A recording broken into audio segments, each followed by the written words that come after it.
The Chair shall now recognize Honourable for Leduc-Beaumont-Devon. Well, thank you, Mr. Speaker. Mr. Speaker, it's with pleasure that I rise today in response to the speech from the throne delivered so eloquently by His Honour, the Honourable Norman Kwong. Mr. Speaker, I'd also like to thank His Honour for his dedication to Alberta and his commitment to preserving and enhancing the heritage, traditions and character of our province as Lieutenant Governor over the past 5 years. And, Mr. Speaker, I'm sure that His Honour would also like me to acknowledge that he is the first and only great Alberta football player to serve in this illustrious role. Mr. Speaker, the speech from the throne highlighted many of this government's priorities, and at the conclusion of this inspirational speech, I could honestly say on behalf of my constituents that we have reason to be very optimistic about our province's future. Mr. Speaker, Alberta has one of the most volatile revenue streams in North America, being heavily reliant on resource revenues.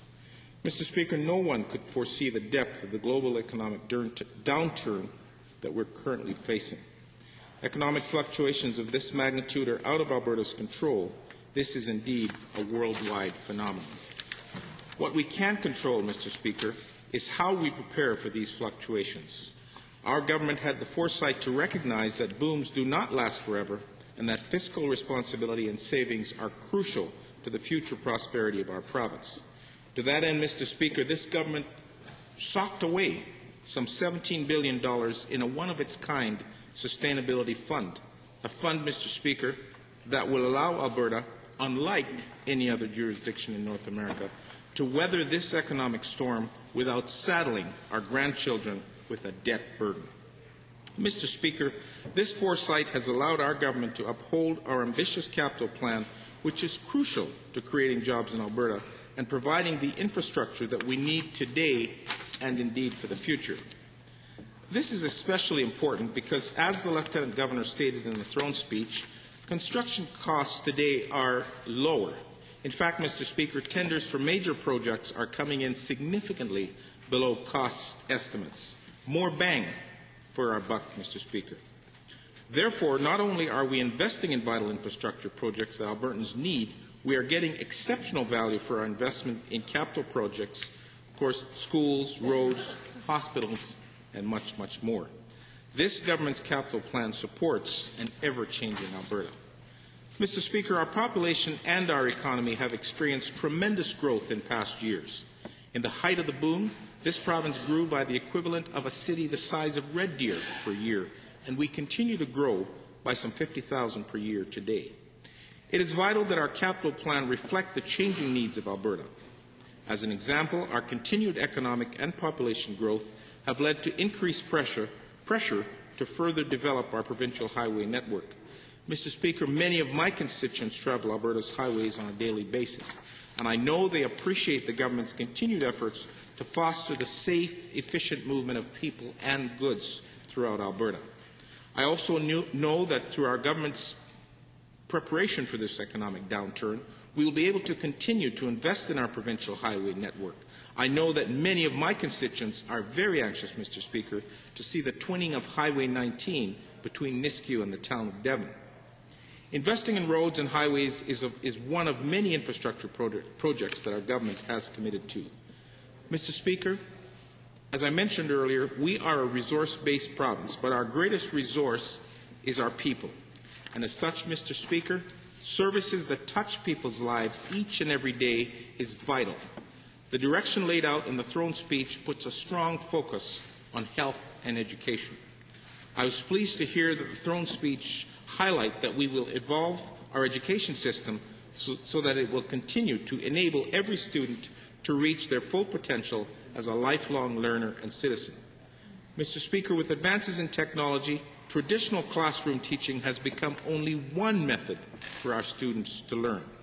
Interactive media and the Internet have become tools in our learning environment, something, Mr. Speaker, that was not even a dream 20 years ago.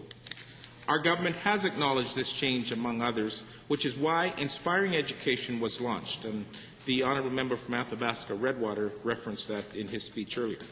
This consultation was designed to advise the government of how Albertans see the future of basic education in our province. The throne speech highlighted that in response to this initiative, our government will launch a new vision for the basic education system in the coming months. Mr. Speaker, I'm very glad to hear that this government has employed such forward-thinking tactics and has and continues to anticipate change. By preparing for this change and beginning to adapt now, we will see our education system remain one of the best in the world and well suited to ensure the prosperity and success of each and every student. And Mr. Speaker, to complete the support for Albertans becoming lifelong learners, this government has continued to demonstrate leadership in our post-secondary education system. Campus Alberta, which is our province's collective post-secondary system, has seen two of our province's exceptional college facilities become universities. And of course, Mr. Speaker, those being Mount Royal in Calgary and Grant MacEwan right here in Edmonton. And what that has done, Mr. Speaker, is grow our degree-granting capacity and overall profile. And further, Apply Alberta was recently launched, which integrates the application process to all 26 publicly funded post-secondary institutions in Alberta. Mr. Speaker, this initiative will enhance participation of Albertans as well as students from other jurisdictions in our province's exceptional advanced education system.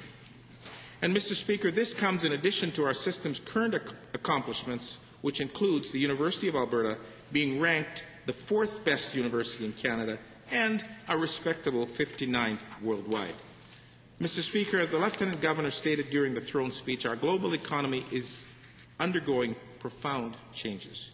Here in Alberta, the same technology and knowledge that has allowed our province to prosper in the past will need to be updated in order to remain competitive. Under the leadership of our Premier, I'm proud to say that our government has recognized the changes in the global economy and is taking measures to ensure that Alberta remains prosperous and competitive, not only in a Canadian context, but also in a global context. Mr. Speaker, there is no single facet of our province that can foster competitiveness, but in our domestic and international economy. Rather, a comprehensive approach is needed, bringing together industry and government in order to develop an integrated strategy to ensure that Alberta's industries will be able to adequately respond to the changes that they face. Mr. Speaker, Bill 1, the Competitiveness Act, is an example of the government's foresight and dedication to ensuring a healthy, thriving provincial economy. Essentially, Bill 1 will ensure that Alberta is ahead of the curve in responding to the changes in our global economy as they occur. Mr. Speaker, the speech from the throne allowed me the opportunity to reflect on the values of Albertans, especially those in my constituency of Leduc-Beaumont-Devon.